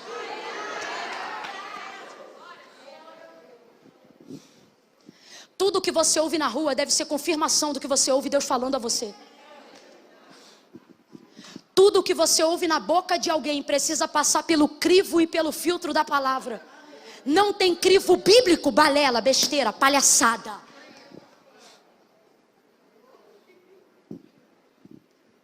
Essa mulher já viu, é muito mentiroso dizendo que é homem de Deus. Porque como é que um homem de Deus de verdade como Eliseu, que tem chave do céu, rapaz, o homem chegou depois de 7 anos de céu lacrado pela vida de Elias, e ele disse: essa tarde ainda vai chover. E ele diz: vai ter porção depois de 7 anos de fome, aonde cada um aqui vai carregar uma efa de farinha e batata. Aconteceu. Por quê? Porque é Eliseu, não é Camila. Coisa séria. Ele já era. Eu estou tentando. Olha isso. Qual é a pessoa que em sã lucidez recebe alguém da envergadura de Eliseu em casa e deixa o cara embora todo dia sem falar: faz uma oração hoje aí? Ah, fala sério? Tá falando sério? Você não ia pedir não? Ah, tá doido? Eu, hein? Nem que fosse no portão, eu ia dizer: vai, libera uma palavra aí. Mas olha o trauma, ela não quer se relacionar com o profético, porque o profético traumatizou ela. Gente, eu não posso afirmar sobre ela, mas posso afirmar sobre nós. No início da fé, a gente ouve a marcha e diz: tomara que seja para mim. Tomara que seja um profeta para mim. Só que dependendo da quantidade de esperança falsa que a gente vai alimentando, daqui a pouco a gente ouve a marcha e já diz: não vem não. Porque a gente não aguenta mais palhaçada e meninice. Só que olha que coisa linda. Deus usou alguém que é de verdade para curar aquilo que foi falado de mentira. Camila, eu não entendi. Deus está dizendo: ei, não é porque você foi marcado por gente que te iludiu que você ainda não verá gente que Deus levantou para fazer a diferença. Você mesmo e você mesma será alguém que vai ser a cura para a área da vida de muita gente que foi marcada. Enquanto ela diz: não, meu Senhor, homem de Deus, não mintas a tua serva, ele dá prazo e ele diz: daqui a um ano, assim como eu estou falando essa palavra, ele está dizendo: daqui a um ano, entre mim e você haverá a distância de um filho. Olha o que ele está dizendo: daqui a um ano você vai estar grávida. Não só grávida, daqui a um ano você vai conceber. Daqui a um ano a criança já vai estar no teu colo. Cumpriu ou não cumpriu? Cumpriu ou não cumpriu? Cumpriu. Cumpriu. O alvo do seu desejo foi atingido. No meio do seu trauma, preste atenção. Quando ela não via mais possibilidade nenhuma de acontecer aquilo que ela desejava que acontecesse, quando a palavra de Deus na boca dos homens começou a ser para ela como uma palavra de mentira, Deus não dependeu da fé dela para cumprir. Responda para mim, gente. Quando ele disse: tu conceberás, ela disse amém? Ela disse: eu creio? Qual foi a primeira palavra que saiu da boca dela? Quem lembra? Ela disse não. Ela contrariou a palavra. É como se ele dissesse sim e ela dissesse. Mas diga para mim, gerou ou não gerou? Concebeu ou não concebeu? Porque muitas coisas na minha e na sua vida não vão acontecer só porque eu quero ou porque eu quero, deixo de querer, mas vão acontecer a partir do momento que eu estiver debaixo de uma palavra. Uma palavra. Na hora que eu falo isso, tem gente que se escandaliza, porque quer viver uma fé sensorial. Está querendo corrigir o trauma dizendo assim: isso aqui não aconteceu porque eu não tive fé o suficiente. Não, isso ou aquilo não aconteceu porque você ainda não entrou debaixo de uma. Gênesis capítulo número 1. No princípio a terra era sem forma e vazia, e o Espírito de Deus se movia sobre a face das águas. Qual era o Espírito que se movia? De Deus ou do diabo? Mas enquanto ele se move, tem sol, lua, estrela, semente, fruto, árvore, animal, homem. É o Espírito de Deus que está se movendo, mas não acontece? Vem, gente, não acontece? Porque o Espírito de Deus não reage a emoções, ele reage a... Aí o texto diz assim: e disse Deus. Olha isso, presta atenção, presta atenção. Pode ter mover, se não tiver, não vai acontecer. Pode ter fé, se não tiver, não vai acontecer. E disse Deus, haja luz. E o que aconteceu? Presta atenção, não fala o que eu quero, fala o que está na Bíblia. E disse Deus, haja luz, e houve luz. Quem foi que disse amém? Quem foi que disse eu creio? Qual foi o anjo que marchou, sentiu e disse, tá ligado? Então não tenha medo de falar a verdade, tão somente se apegue à verdade e preste atenção. Há manifestação de fé em Gênesis 1, para que haja manifestação de mundo. Aí o medo. Há manifestação de fé em Gênesis 1, para que haja criação de mundo. Fala a verdade, há?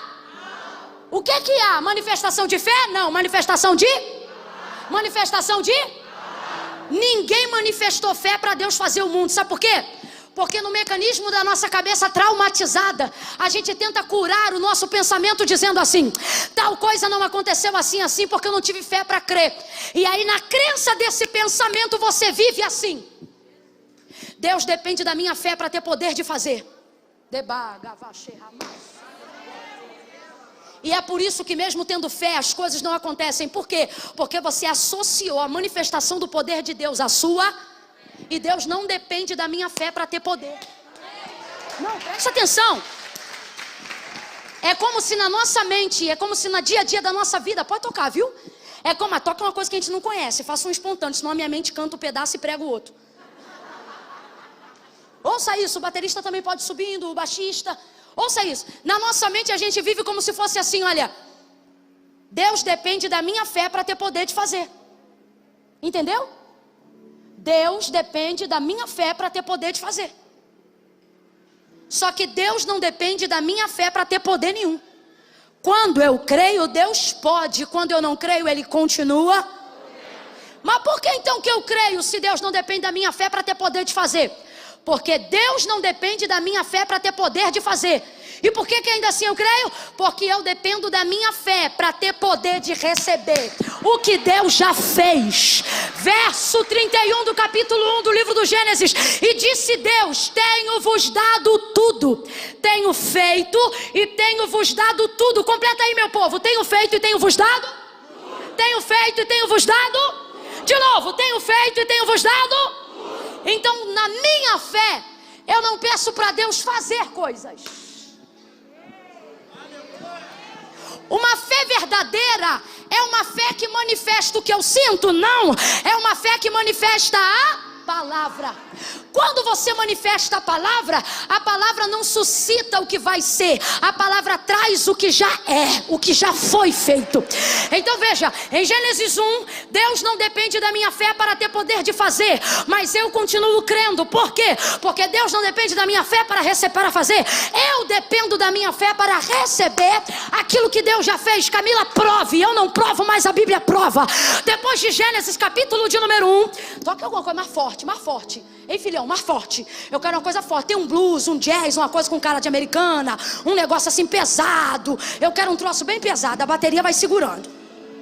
Se o baixo quiser entrar para ficar bem pesado, pode entrar. Faz um dum-dum-dum aí. Isso. Eu queria que você tocasse uma outra coisa harmônica. Tenta conciliar comigo uma outra harmonia. Talvez mudar o tom daí de cima. Eu não sei tocar. Eu sei que por isso que é para mim é muito mais fácil falar. Mas eu queria uma outra coisa. Eu queria que o som do teclado fizesse um outro som. Tem aquela parte que muda, que ele faz um som diferente do que está fazendo agora. Não tem onde tem os modos para ele fazer um som diferente. Isso aí, como é que é o nome? Eu acho que é isso. Isso.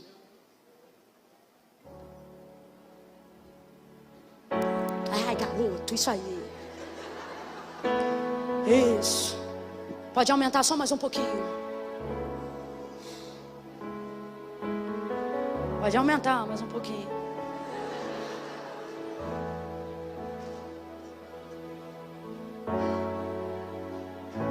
Depois de Gênesis capítulo de número 1,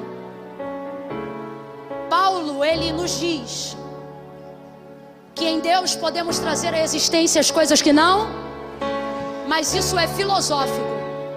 Porque o que na verdade ele está dizendo é que na verdade Deus pode trazer para nós aquilo que já, mas a gente considera como se não existisse só porque a gente ainda não. Você vai entender, o Japão existe sim ou não? Mas ele está aqui diante dos seus olhos?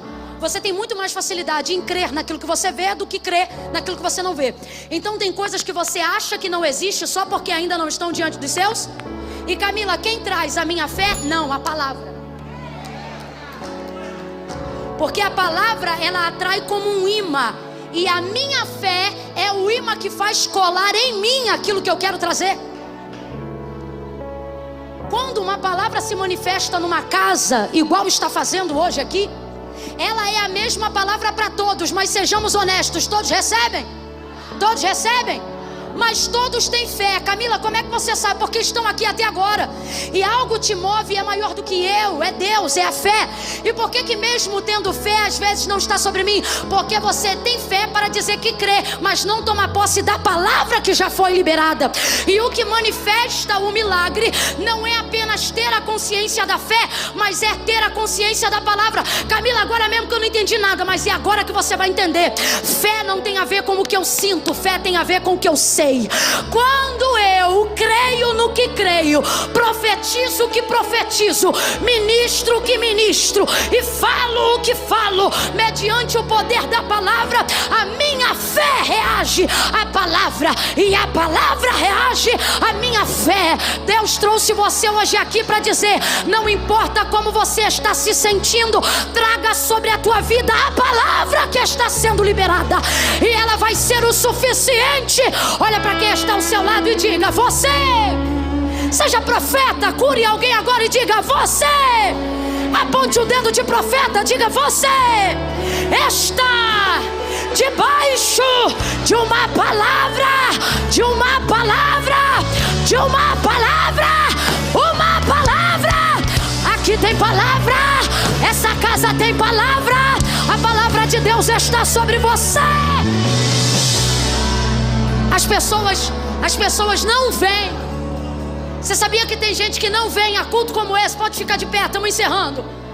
Tem gente que não vem a culto como esses porque diz assim: eu não estava me sentindo bem. Elas pensam que elas precisam sentir para estar. Você sabia que tem gente às vezes em cultos como esse que analisa tudo o que está sendo falado e não consegue expressar uma gratidão e adoração a Deus?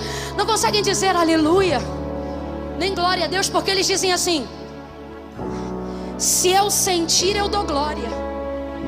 Há outros que já saem carregados do poder de Deus. Sabe por quê? Porque enquanto tem gente que diz assim, ó, eu dou glória se eu sentir, há outros que dizem, eu dou glória até sentir. Porque eu não posso sair daqui sem sentir. E o que faz sentir? Parece redundante, mas é real. O que me faz sentir não é necessariamente o que eu sinto. O que me fará sentir é o hábito de conhecer o que eu sei. Quando eu sei, eu pego o que eu sei e sobreponho ao que eu. Crente só fica de pé, só tem uma fé genuína se ele conseguir pegar o que ele sabe e sobrepuser ao que ele sente. Ó, Jó faz aproximadamente 70 perguntas para Deus. Todas elas são baseadas no que ele sente. Ele se sente muito mal. O nível de depressão da vida de Jó, só um psicólogo clínico vai poder dar o perfil exato. Esse homem teve úlceras que, segundo o relato, lhe atravessavam a pele, tocando até os ossos. Olha a profundidade da epiderme, como foi atingida.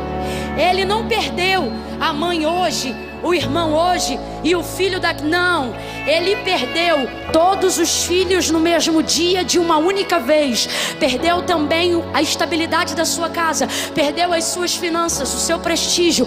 Ele perdeu absolutamente tudo que alguém poderia perder. Tanto que prova igual a Jó ninguém nunca mais passou, porque ele foi príncipe de justiça e de obediência. Agora olha isso, ele vai tirar um tempo para falar do que sente, porque é importante colocar para fora o que sente. Ele começa a falar do que sente, mas quanto mais ele fala do que sente, por sentir-se mal, ele ficava pior. à medida que ele falava. E ele ia falando, e Deus não falava nada. Alguém diz assim: Jó não murmurou contra Deus, mas na própria vida ele falou coisas terríveis. Ele disse assim, por exemplo: quisera que eu fosse um aborto no ventre da minha mãe, quisera que eu nunca tivesse visto a luz do dia, seria mais feliz a terra se eu não tivesse nascido. Coisa de gente que fala no auge da dor. Enquanto ele fala o que sente, ele só sente dor. Enquanto ele fala o que sente, ele só sente depressão. Enquanto ele só fala o que sente, ele fica caído. Enquanto ele só fala o que sente, suas úlceras gritam. Enquanto ele fala o que sente, seu corpo reage à sua dor. Mas em dado momento, depois de se esvaziar daquilo que sente, ele começa a se lembrar daquilo que sabe. E agora Deus se prepara para responder ele. Presta atenção, Deus não falou com Jó enquanto ele disse o que sentia, mas verso 38, capítulo 38, Deus fala com Jó na hora que ele libera o que sabe. O que é que você sente, dor? Estou sentindo dor, estou sentindo tristeza, estou sentindo depressão, estou me sentindo injustiçado, estou me sentindo o pior de todos os homens. Silêncio no céu, Deus não fala nada, mas daqui a pouco ele levanta do joelho e ele diz: mas eu bem sei, eu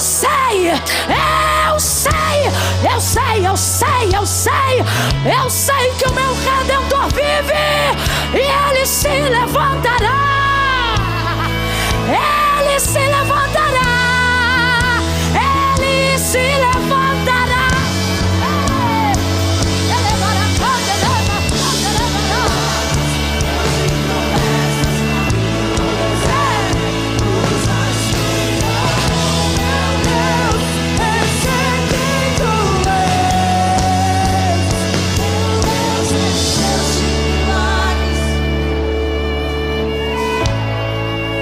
Gente, eu não estou dizendo que Deus não se importa em como você se sente.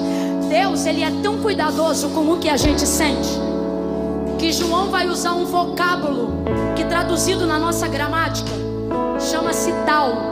Chama-se o quê? Palavra para aferir o que não pode ser medido. E Deus amou o mundo de... Então ele sente ou não sente? Se importa com o que a gente sente ou não se importa?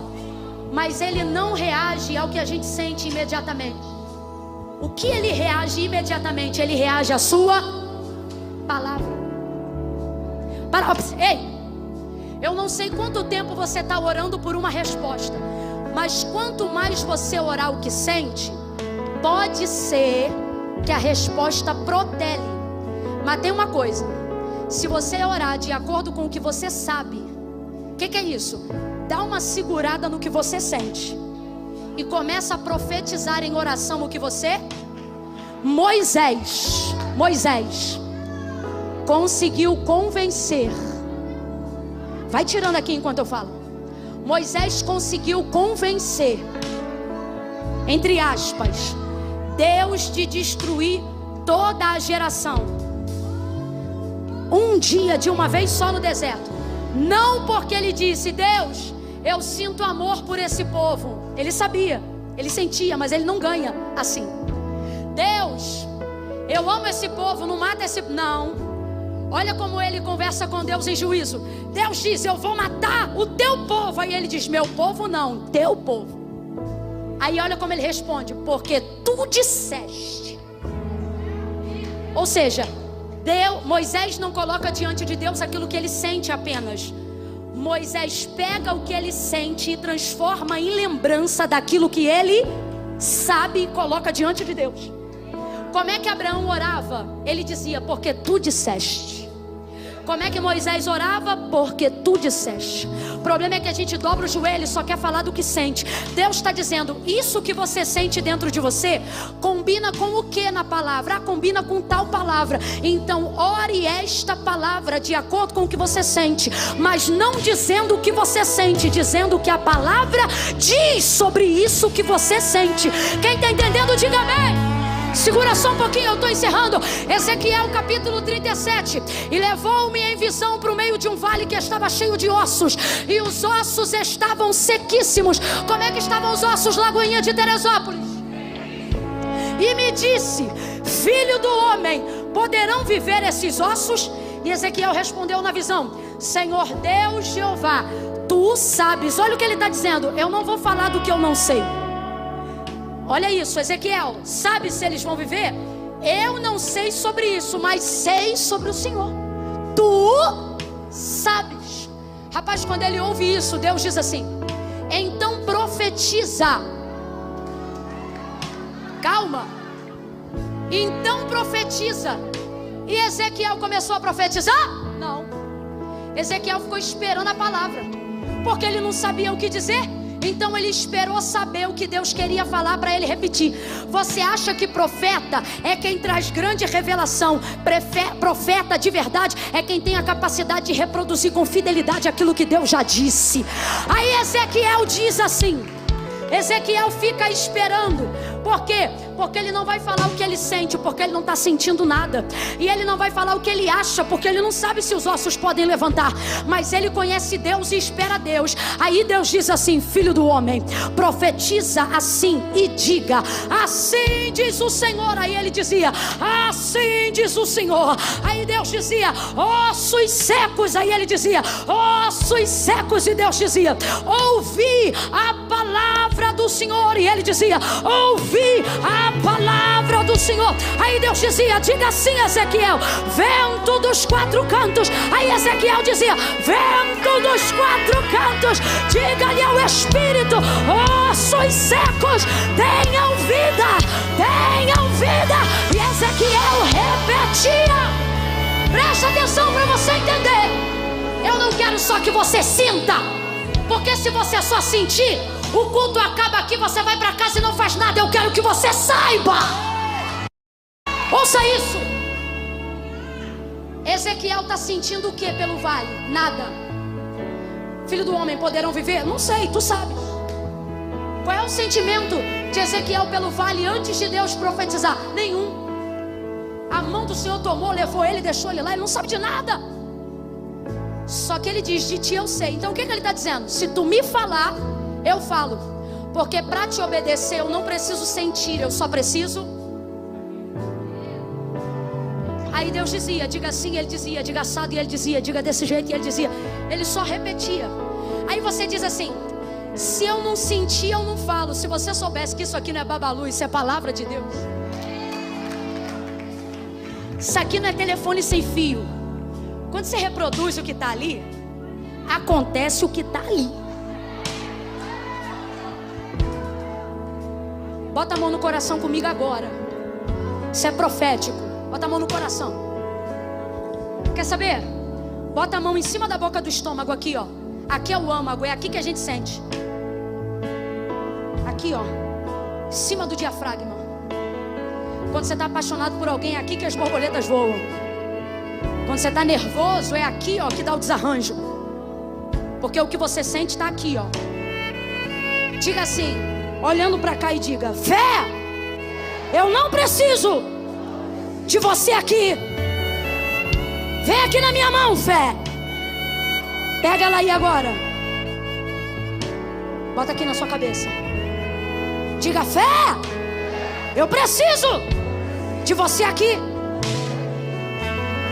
Solta a mão, deixa ela aí. Volta para cá e diz: a minha fé. Diga: fé não é o que eu sinto. Diga: fé é o que eu sei. E o que você sabe é isso que vai te sustentar. Levante as duas mãos para os céus. Ah, Camila, mas todo mundo está morrendo. Mas a minha vida não funciona por comparação. Ela funciona debaixo da palavra. E o que a palavra de Deus diz sobre a sua fé, Camila? Ela me diz: 1000 cairão ao teu lado, 10.000 à tua direita, mas tu não serás atingido. Camila, mas está muito difícil. Eu estou me sentindo inseguro. Eu estou me sentindo insegura. Você está se sentindo inseguro porque você só anda de acordo com o que você sente. Mas hoje você vai sair daqui profetizando o que você sabe. O Senhor é meu pastor, nada me faltará. Deitar-me fez em verdes pastos, guia-me mansamente a águas tranquilas, refrigera minha alma. Guia-me pelas veredas da justiça, por amor do seu nome. Ainda que eu andasse pelo vale da sombra da morte, eu não temerei mal algum, porque tu estás comigo. A tua vara e o teu cajado me consolam. Preparas uma mesa perante mim na presença dos meus inimigos. Unge a minha cabeça, a minha cabeça, a minha cabeça com teu óleo, e o teu cálice faz transbordar. Certamente que bondade e misericórdia me seguirão todo dia. Diga comigo: todo dia, todo dia, todo dia, todo dia. Segunda, quarta, quinta, sexta, sábado, domingo, todo dia. 2019, 2020, 2021, 2022. Todo dia, todo dia, todo dia.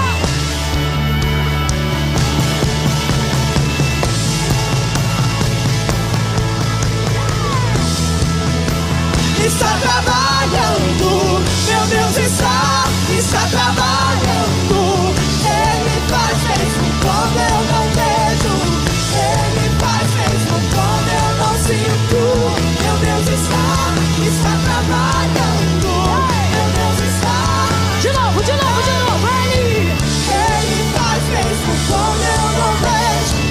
Ele faz mesmo quando eu não sinto. Meu Deus está trabalhando.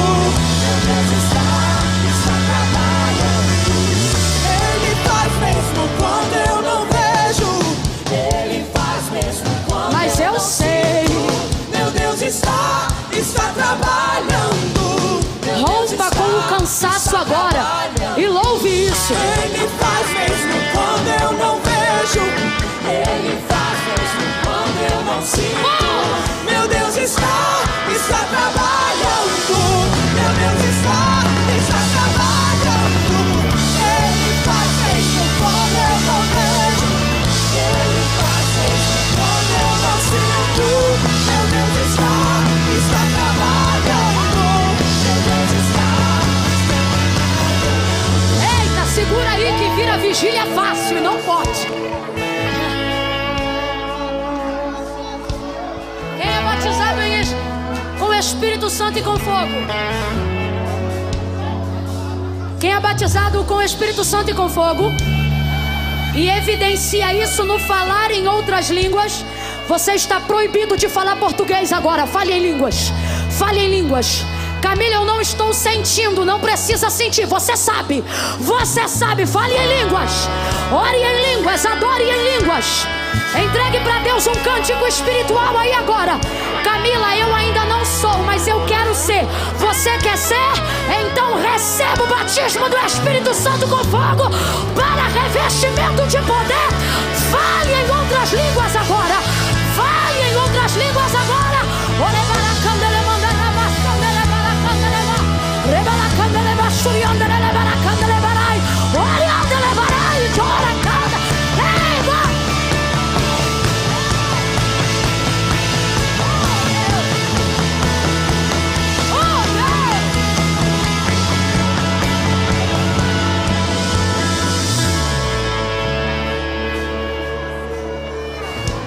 Escute isso.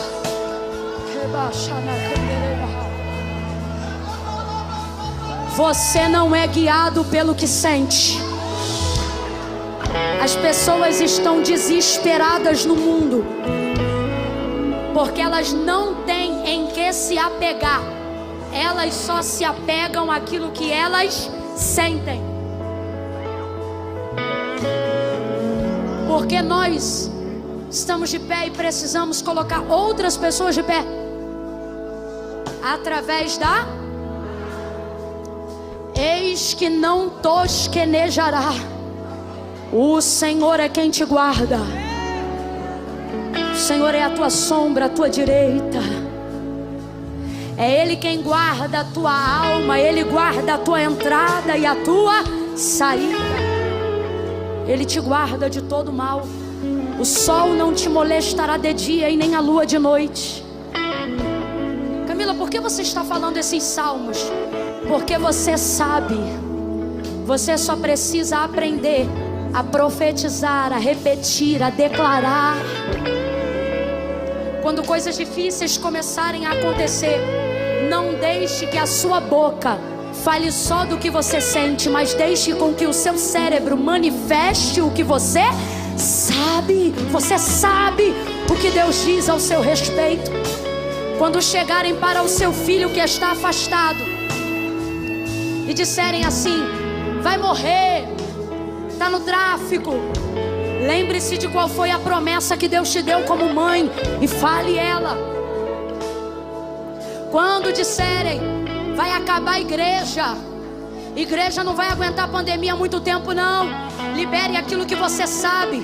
Quando passar de carro na porta da igreja, levante a sua mão e reproduza a palavra que Ele liberou para Filadélfia, a palavra que Ele liberou usando Pedro como exemplo. Tu és Pedro, e sobre esta rocha eu edificarei a minha igreja, e as portas do inferno não prevalecerão contra ela. Quando declararem palavras de desgraça sobre a sua família, faça como Josué. Vá para a porta da tua casa, mesmo que os teus não sejam crentes, e não pergunte se eles querem servir a Jesus. Isso não é sobre o que eles sentem, é sobre a palavra que está sobre a sua cabeça. Vá para o portão de casa e diga: se Baal é Deus, que vocês sigam ele, porém eu e a minha casa serviremos ao Senhor. Profetize o que você sabe. Você sabe. Eu vou contar de 1 a 3 agora. Preste muita atenção que isso é muito sério. Segura os instrumentos aí, prepara só o refrão de uma canção. Quando eu disser 3, a gente libera o refrão. Qual o refrão, Camila? Não sei, mas eu tenho certeza que vocês têm um aí. Quando eu disser 3, somente no 3, eles vão liberar um refrão. Eu não sei quando vocês vão se reunir de novo. Tudo pode mudar a qualquer momento.